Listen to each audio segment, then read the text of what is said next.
주간 증시 온 시작하겠습니다. 이번 주는요, 빅테크들의 실적 발표, 또 굵직한 기업들의 실적 발표가 줄줄이 이어지는데 특히나 테슬라의 실적 전망 이렇게 보면서 주가 셈법을 굉장히 고민하실 것 같습니다. 그래서 오늘 강정수 블루닷 AI 센터장님을 모시고 테슬라 관련해서 전격 분석해드리도록 하겠습니다.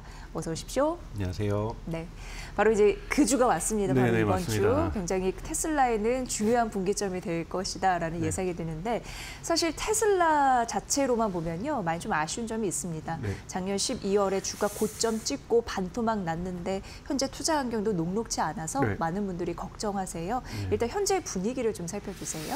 우선 최근 테슬라 실적 중에서는 가장 최악이 될 거라고 예상을 하고 있습니다. 근데 문제는 그것에 대한 기대치는 이번에 인도량 수치에서 이미 드러났기 때문에 이미 테슬라 주가에 그것이 반영됐는지 아니면 이렇게까지는 예상 못했는데 더 큰 시장의 어닝 쇼크로 올지 부정적인 어닝 쇼크가 올지 좀 그거는 아직 예상하기 진단하기는 어려운데요.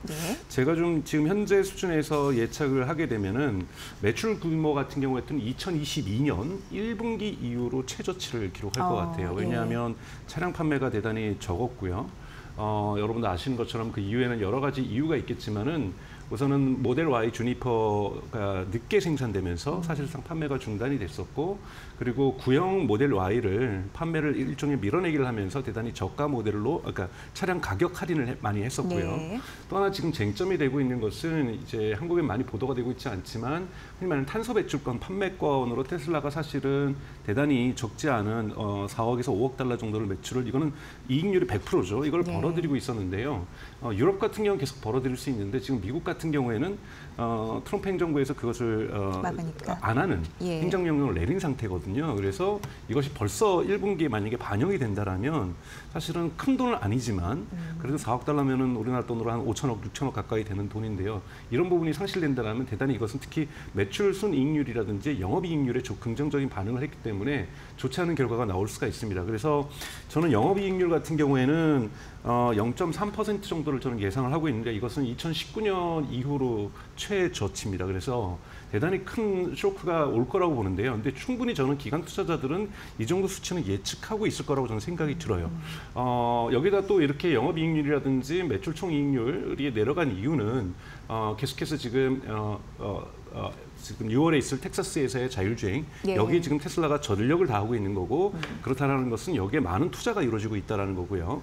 그리고 여러분 계속 이번에도 올 핸즈 미팅, 즉 테슬라가 전 직원을, 일론 머스크가 전 직원을 대상으로 했던 미팅에서도 지금 5초에 한 대씩 생산되는 이러한 차세대 모델을, 중저가 모델을 개발하고 있다고 얘기를 했습니다. 그렇다면 여기에도 적지 않은 개발 투자가 들어가겠죠. 이것도 다 비용으로 계산되는 부분이기 때문에 매출도 적지만, 매출은 판매량이 적어서 적지만 여기에 매출 총이익률이라는 것은 여러분 판매 가격에 생산 비용을 뺀 거고요. 자, 이 부분도 좋지 않을 상황인 걸로 보이고요. 그다음에 영업이익률, 여기에다 이제 운영 비용이라든지 여러 가지 이자 비용이라든지 인건비라든지 이런 것들이 다 계산이 됐을 경우에는 영업이익률 같은 경우에도 지금 대단히 좋지 않고, 만약에 CO2, 그러니까 즉 탄소 배출권이 정말로 미국에서 전면 폐지가 된 것이 이번에 반영이 된다라면 전 영업이익률은 마이너스로까지도 갈 수도 있다고 저는 생각이 들어요.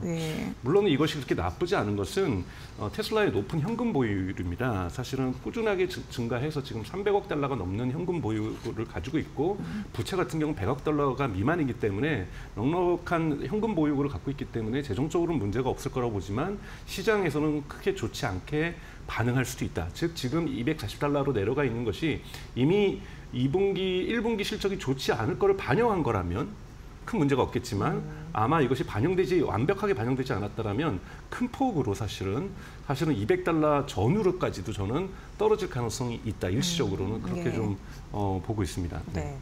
실적이 좀 안 좋을 것 같은데 이게 좀 심각하네라고 느끼면 사실 지금 주가 반토막 나 있지만 그거에 대해서 더 점수를 내줄 가능성은 있는 거잖아요. 그렇습니다. 매출 같은 경우에도 센터장님께서 말씀해 주셨지만 2022년 1분기 이후 최저치에다가 영업이익 같은 경우에도 마이너스 성장이 예상된다, 가능하다라는 부분 말씀해 주셨고, 탄소 배출권에서도 플러스 수익을 날 수 있었는데 이것도 이제 버려야 되는 상황이다 보니까 좀 만만치 만만치가 않다라는 그런 생각이 들고요. 그리고 이제 저가 모델 같은 경우에도 올해 상반기에 출시될 걸로 예상은 했었는데 이게 하반기로 좀 미뤄질 가능성은 또 있어서 사실은 지금 혼란이 되고 있는 혼란이 좀 있는데요. 로이터가 보도한 예를 들자라면 모델 Y의 좀 이 슬림한 버전 이거는 이제 뭐 내년이 될 수 있다, 내후년이 될 수 있다 이런 논쟁이 있는데요. 사실은 모델 Y의 슬림 버전, 즉 모델 Y에서 예를 들면 뒤에 열선을 뺀다든지 모니터를 뺀다든지 뒷좌석에 뭐 이런 식으로 해서 좀 크기도 조금 더 줄여서 판매하는 것은 아마 올해 원래 하반기 정도에 중국에서부터 또는 미국에서 생산될 거로 예측했지만 연기한 건 저는 아주 자연스러운 결정일 수도 있고 고민이 없다고 보고 있어요. 왜냐하면 우선은 중저가 모델이 나올 거고요. 이건 별개의 모델인 거고 또 하나는 이것이 나온다는 건 아직 모델 Y를 열심히 팔아야 되는데 주니퍼를 이미 모델 Y 주니퍼인데 생긴 모양새는 좀 비슷한데 그거보다 좀 저가 모델이다 그러면 지금 현재 모델 Y 주니퍼의 그 매출에 부정적인 영향을 줄 수가 있습니다. 그렇기 때문에 이건 조금 이루는 거는 저는 뭐 합리적인 결정이라고 보고 있고요. 문제는 지금 흔히 말하는 모델 2라고 할 수도 있고 모델 2.5라고도 할 수 있고 모델 Q라고도 할 수 있는 이 중저가 모델 즉 언박스드 모델 생산 방정식을 해서 즉 로보택시하고 외형은 거의 동일할 걸로 예상되고 있는 이 모델이 언제 출시되느냐 이거는 아마 하반기 초 저는 어닝콜에서 여러분 절대 신모델은 발표하지 않습니다.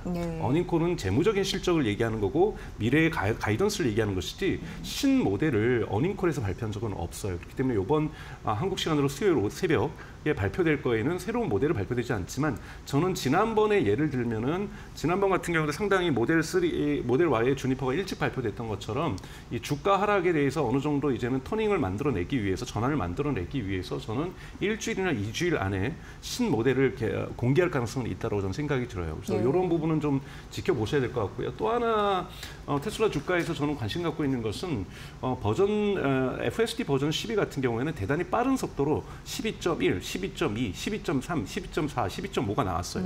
근데 13 같은 경우 13.1, 13.2가 나온 이후로 지금 안 나오고 있다는 거죠. 그건 뭐냐면 업데이트가 안 하는 이유는 뭐냐면 바로 6월에 있을 지금 이 6월 일정은 거의 확정된 것 같아요. 왜냐하면 만약에 연기한다라면 지금쯤 연기를 해야 되고 아마 늦어도 이번 어닝콜에서는 연기를 해야 됩니다. 만약에 어닝콜에서 연기를 하지 않는다면 6월에 된 것은 확정적이고 그리고 일론 머스크만이 6월을 얘기하고 있는 것이 아니라 테슬라의 X.com에서의 공식 계정에서도 6월을 여러 차례 재확인하고 있는 걸로 봐서 6월에 나온다는 건 뭐냐면 테슬라 기술진들이 이날 버전 13 가지고 실험하지는 않을 거거든요. 버전 14가 나올 가능성이 높습니다. 그래서 새로운 FSD 기술에 집중하고 있다. 그렇기 때문에 버전 14가 나올 가능성이 높은 거고요.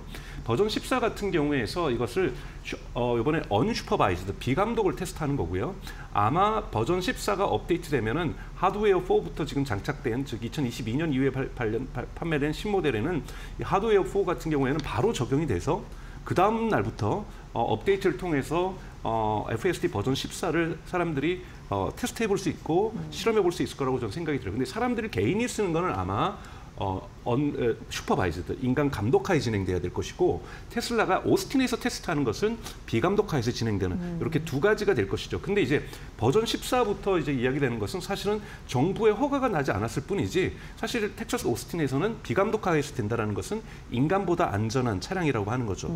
그러면 중저가 차량이건 모델 Y건 모델 3건 여러분들이 타시는 차에 인간보다 안전한 이 FSD 버전 14가 달려있다고 하면은 저는 2분기, 3분기 이어서 계속해서 테슬라의 차량 판매가 급증할 가능성이 높습니다. 그러니까 FSD가 되는 차, 그러니까 즉 인간보다 안전한 차량을 우리가 탈 수 있다는 것은 상품의 매력이 되게 높아지는 거고 이것을 일론 머스크 같은 경우에는 FSD가 되지 않은 차량을 피처폰이라고 얘기를 했고 FSD가 되는 차량을 스마트폰이라고 얘기를 했거든요. 스마트폰으로 이동이 크게 움직일 가능성이 높기 때문에 저는 이번 1분기 실적은 좋지 않지만 2분기부터 회복할 수 있고 그리고 6월 달을 정점으로 해서 테슬라 주가는 상승할 수 있는 가능성들이 많습니다. 물론 여기에 전제 조건은 트럼프의 관세 정책입니다.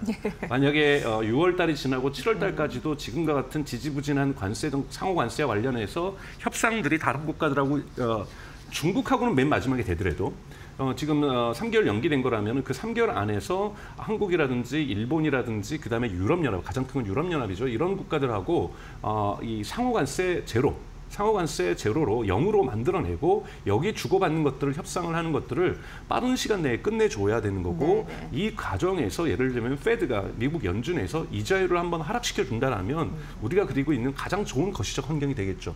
이렇게 된다라면 저는 테슬라 주가는 올라갈 수 있지만 아무리 FSD가 이번에 버전 14가 나와도 관세 정책에서 발목이 걸려 있고 중국뿐만이 아니라 유럽마저도 원심력으로 미국하고의 거리감을 두려고 하는 이런 모습들이 강화될 경우에는 최악의 상태가 올 수가 있고 경기 침체가 올 수가 있기 때문에 이때 같은 경우에는 주가 하락은 대단히 저는 피할 수 없다. 그래서 좀 큰 폭으로 주가는 하락할 수 있다. 이런 부분들 여러분 마음에 잡으셔야 되는 거고요. 그리고 내재적으로는 이 FSD가 실패하는 것, 텍사스 오스틴에서 실패한다. 뭐 그런 이런 부분이 있고, 그리고 지금 문제가 되고 있는 것이 1분기 때 사이버 트럭의 판매량이에요.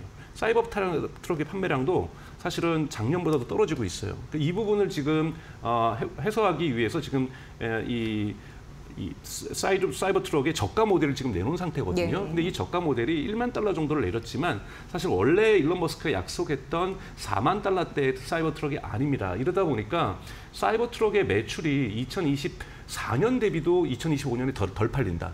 이러면 신모델이 나온 지 2023년에 나오긴 했지만 끝부분에 나왔기 때문에 사실 2024년이 올바른 한 해를 다 파는 해라고 볼 수 있는데 첫 해보다 둘째 해가 원래는 올라가야 정상인데 이것마저 떨어지게 된다면 이건 대단히 좋지 않은 테슬라에게 소식이 될 거예요. 물론 이것이 주가를 크게 하락시킬 것은 아니지만 아까 말씀드렸던 테슬라 트럼프 정부의 어떠한 관세 정책에서의 실패 그리고 이러한 사이버 트럭에서의 안 좋은 소식들, FSD에서의 안 좋은 소식들이 악재가 겹쳐진다라면은 저는 주가는 내년 그러니까 앞으로 12개월, 내년 4월을 기준으로 봐서 저는 단기 주가를 말씀드리는 건 아니고 115달러까지도 충분히 내려갈 안 좋은 상황이 될 수도 있다. 항상 여러분 주식을 보실 때는 중장기적으로 보실 때는 어떤 조건이 발생했을 때 어떤 조건이 또 발생하면 좋아지고 나빠지는 건데요. 저는 이 중간쯤에 형성될 수도 있죠. 이 조건이 섞일 수가 있으니까요. 그렇죠. 네. 좋은 조건 같은 경우 여러분 그 미국 경제가 활력을 받는 것이 가장 중요한 거고 관세 정책에서의 어떠한 큰 문제가 해결되는 거고 그다음에 지금 저는 신모델이 아마 7월이나 8월에는 생산이 될 것이고 7, 8월에 생산이 된다라면 예약 판매라든지 신모델의 공개는 전 5월 중에 될 가능성이 높다라고 생각이 들어요. 만약에 5월 중에 신모델이 공개될 때부터 테슬라의 주가는 반등하기 시작할 거고 6월 달에 텍사스에서 오스틴에서 이거는 정말 전 세계 언론이 다 가서 취재를 할 거기 때문에 모든 언론이 취재하는 정말 비판의 눈 속에서 특히 일론 머스크에 대한 안 좋은 분위기 속에서 비판적인 언론에서 이것을 취재하는데 사고가 일어나지 않는다라면 저는 주가에는 되게 큰 호재가 될 가능성이 높습니다. 그리고 또 하나 여러분 메가팩 같은 경우도 마찬가지죠. 지금 메가팩도 대단히 이 주가를 올리고 내릴 수 있는 여러 가지 조건을 가졌는데 그게 뭐냐면 미국에서 판매되는 모든 메가팩에서 들어가는 배터리는 중국에서 생산된 LFP 배터리입니다. 그러니까 이제 관세 영향 때문에 그렇죠. 문제가 될 그러니까 가능성이. 근데 거기에서 예를 들면 애플을 예외 조항해 주듯이 스마트폰 예외 조항해 주듯이 ESS 부분에서의 예외 조항을 그러니까 일론 머스크가 따낸다라면 문제가 없지만 LFP에서 만약에 관세가 중국의 145%가 적용이 된다라면 이거는 팔지 말라는 얘기죠. 굉장히 큰 타격 정말. 엄청난 큰 타격입니다. 그래서 중국 상하이 공장에서 만들어지는 LFP 배터리 같은 경우에는 유럽이나 호주로 중국으로 수출되기 때문에 문제가 없지만 만약에 미국에서 생산되는 LFP가 미국에 수출될 경우에는 이건 큰 타격을 받기 때문에 사실상 미국에서에 있는 LFP 공장은 문을 닫으라는 얘기밖에 저는 될 수가 없기 때문에 이 문제를 테슬라가 어떻게 극복할 것인가는 대단히 중요한 문제라고 저는 생각을 하고 있습니다. 그래서 LFP가 에너지 부분, ESS 부분에서도 테슬라의 실적은 2, 3, 올해 하반기에 어떻게 결정될지는 트럼프 행정부의 정책에 딸려 있다고 볼 수가 있고요. 옵티머스도 마찬가지죠. 5,000대가 생산이 됐는데 5,000대가 생산되는 건 여러분 당장에서 테슬라의 기가팩토리에서 실제로 인간을 대체해서 많은 일들을 도와주는 것이 아니라 이 5,000대가 대규모로 학습을 하는 겁니다. 대규모로 학습하는 모습들이 만들어지고 또 여기에 이제 그록이라는 것들이 적용돼서 인간이 말로 하는 거죠. 그거 하는 거 지금 잠깐 멈춰봐. 계속 지속해. 업무를 스피치 투 태스크라고 합니다. 업무를 과제로 준다든지 만약에 내가 과제를 줬을 때 우리 과거에 여러분 피규어에서 봤던 것처럼 사과를 집어주는 것처럼 생각하고 사고하는 옵티머스의 모습을 보여준다. 즉 움직이는 것만이 중요한 것이 아니라 우리가 인간과 대화를 하면서 흔히 말하는 추론을 하면서 인간이 말하는 의미를 되새기면서 그 의미가 진정한 의미가 무엇인지 이런 것들을 사고하는 모습을 보여준다라면 대단히 좋은 모습들을 보여주면서 옵티머스의 첫 스타트가 대단히 의미 있게 작동되면서 그쵸. 테슬라 주가에겐 의미가 있을 텐데 예. 만약에 5,000대를 생산했는데 말 잘 못하고 뻐긋거리고 뭐 이렇게 되면 그러니까 이 모든 경우에서는 다 열려 있습니다. 워낙 저는 중장기적으로는 옵티머스의 어떤 실력이 그리고 성능이 대단히 급상승할 거라는 것은 믿어 의심치 않습니다만 초기의 과정들은 항상 이런 실수들과 부닥칠 수가 있는 거기 때문에 그렇죠? 예. 모델 3 같은 경우 여러분 기억하시겠지만 생산의 지옥이라고 일론 머스크가 표현했던 것처럼 그런 과정들을 겪었었잖아요. 5,000대를 생산하는 과정에서도 옵티머스도 프로덕션 헬, 그러니까 즉 이 생산의 지옥을 경험할 수도 있는 겁니다. 그렇기 때문에 지금 대단히 긴장되는 테슬라 입장에서도 긴장되는 거고 테슬라 투자자 입장에서도 매우 긴장된 시기를 여러분들 보내고 있다고 볼 수가 있습니다. 그래서 옵티머스 같은 경우가 5,000대가 정말로 생산해서 즉 대량 생산해서 컨베이어 벨트든 아니든 이렇게 시리즈로 딱 생산이 돼서 창고에 혼자 걸어가서 서 있고 잘 작동한다면. 그렇죠. 5,000대가 이렇게 딱 써 있는 모습만으로도 예. 주가는 대단히 큰 폭으로 상승할 가능성이 있다. 그래서 2025년 본격적으로 정말 오랫동안 테슬라 투자자들이 기다렸던 오스틴에서의 비감독의 테스트가 진행된다라는 것, 그리고 중저가 신모델이 나온다라는 것, 그리고 옵티머스가 5,000대에 나름대로의 대량 생산한다는 것은 가장 큰 빅뉴스고 주가를 상승시킬 수 있는 부분이지만 트럼프의 관세 정책들, 그리고 이것이 ESS 트럼프의 사업에 미치는 영향들, 그리고 트럼프 행정부에 있어서 유럽은 유지되지만 미국에서 탄소 배출권 판매가 금지되는 것, 이런 부분들이 테슬라의 실적에 나쁜 영향을 미칠 수가 있다라는 부분들을 여러분 보시면서 중장기 투자 계획을 세워나가면 좋지 않을까 이런 생각을 하고 있습니다. 네. 네. 이번에 이제 23일날 테슬라 실적 발표 나오는데 굉장히 중요한 분기점이네요. 이거 네. 실적 발표 이후에 신제품이 어떻게 나올지 네. 그리고 관세가 찬물을 끼얹지 그렇죠. 않길 바라야 되네요. 800에서 125달러가 더 엄청난 차이기 때문에 그렇죠. 네. 굉장히 중요한 한 주 운명이 달렸다. 그 물론, 이후에 네, 물론 이거는 저의 개인적인 저를 위해서 작성한 거기 때문에 여러분들에게 뭐 주가 지금 테슬라 주식을 매도나 매수에 대해서 직접적으로 말씀을 드리는 건 아니라는 점 네. 분명히 말씀을 좀 드리고 싶습니다. 투자 네. 유의사항까지 말씀해 주셨습니다. 테슬라 실적 분석 저희가 오늘 잘 해드렸습니다. 강정수 블루다 AI 센터장님의 분석이었습니다. 오늘 잘 들었습니다. 네, 고맙습니다.